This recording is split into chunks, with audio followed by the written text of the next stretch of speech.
Remue ménage. Remue ménage.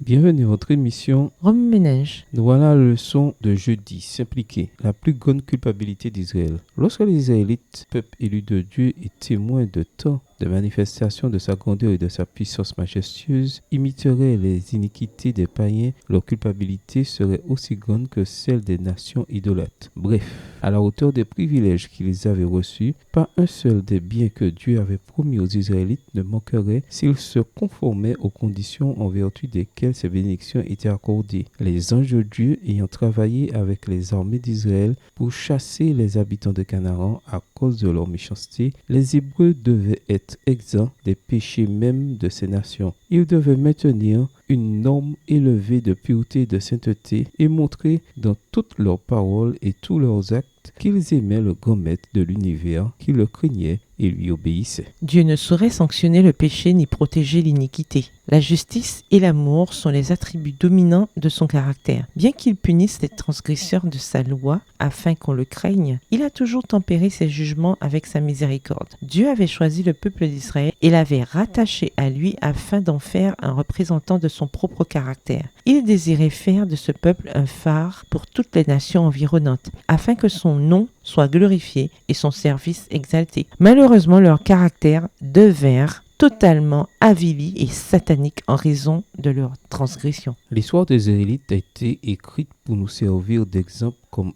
eux, nous sommes les objets de la grâce divine. Comme eux, nous avons le privilège de nous unir à Dieu. Si nous croyons et obéissons à la parole du Dieu d'Israël, à l'instar de Caleb et de Josué, nous serons revêtus de la force divine. Mais si nous doutons, si nous sommes incrédules et rebelles, nous serons comme les multitudes tombées dans le désert, jugées indignes de posséder les demeures que le Christ est allé nous préparer. Extrait du magazine The Sign of the Times, signe des temps, 3 mars 1881, écrit par Ellen G. White. Remue ménage. Suite à l'étude d'Ézéchiel 33, quelles applications devez-vous faire dans votre vie personnelle? Comment est-il possible qu'Israël soit devenu plus coupable que les nations idolâtres qui l'entouraient? Expliquez. Révisez le verset à mémoriser. En quoi s'est-il appliqué à votre vie cette semaine? Au revoir. Et à demain si Dieu veut.